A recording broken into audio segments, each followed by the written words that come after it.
There are over 31,000 students at VCU, and the university is hungry for more. And there are so many coming in, there's not actually room for all of them in on-campus housing. At first they were like, yo, you're on a wait list. There's nothing we can really do about it. And I just sat there and I was like, man, that really sucks. Hi, my name is Ciera Jackson, and welcome to VCU's Got Issues. Today we're going to be talking about a very popular topic on campus recently, which is student housing. The housing shortage at VCU is arguably caused by a number of reasons.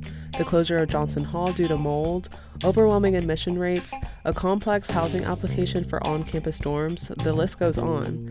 Throughout these past several years, more students have been complaining about this issue and how it affects their college experience.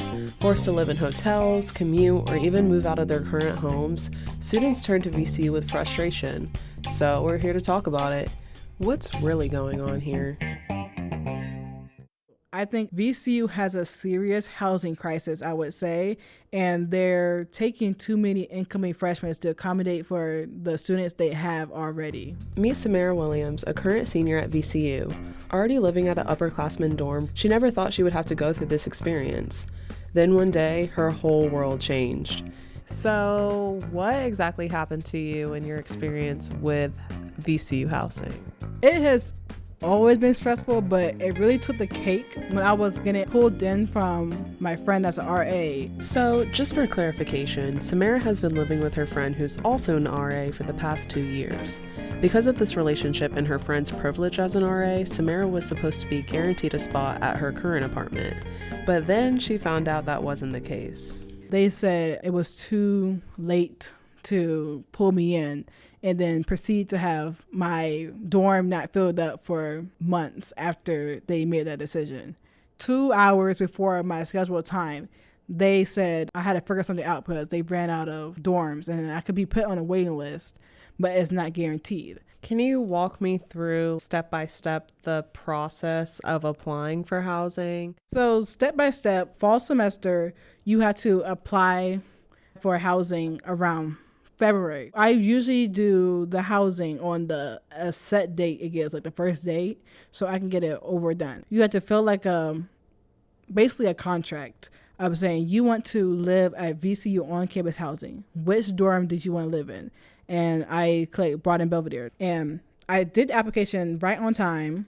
I did the best steps I could take with the quick turnaround of, oh, you need to find somewhere to house. Even after doing all the steps correctly, Samaira still waited 4 months to hear back from VCU Housing.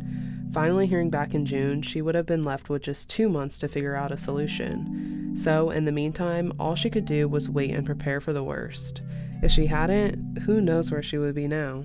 I couldn't let that be the only step I take is to wait. So I had to take account of everything that I didn't really think about in my 3 years of college. It was like, you gotta learn quickly and you can't wait around. So, what does this mean for the city of Richmond? Not only does this cause panic for students at VCU, but this ongoing issue affects local residents of Richmond as well. As more students start to live off campus, gentrification, higher rent, and less availability for Richmond locals are left as a result. There's always a pretty strong demand for housing closer and closer to campus. You know, it's convenient. You can get away without having a car and you don't have to deal with parking. Meet Bryan Lewis, who's a Richmond property manager for housing close to VCU campus. Listen as he shares his experience throughout these past few years. We saw maybe a slight downturn in demand during the pandemic simply because people went home or could go to school virtually. But since then, everything has been going way up. Now, that being said, a lot of our tenants, we've seen fewer turnovers. And in my experience, and I was the same way when I was in college, but students tend to move almost every year. And I feel like I don't see quite as much of that. How does your business respond to these trends? Like, is there a difference in price or like accommodations? So from a management standpoint, our job is to maximize the return on our client's investment. We certainly have seen prices go up, and we have seen market rents climb a good bit in the last few years, and we've always had a policy like leave it alone, but with existing tenants. there may be a structured increase that might be a few percent or something like that annually. But if someone's been somewhere for a while and they move, then, we'll maybe test the waters a little bit and see what the market will support. The housing crisis at VCU has affected not just students, but the entire city of Richmond. With prices skyrocketing, availability declining, and resources fading, many residents worry where they're going home at the end of the day. Now, there has been some discussion about a new dorm that will eventually replace Johnson Hall. The West Grace Street housing project plans to add more rooms and improve housing options for students. But for now, most of the details are still up in the air.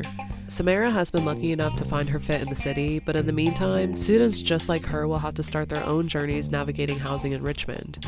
The big question remains, when will this housing dilemma finally come to an end?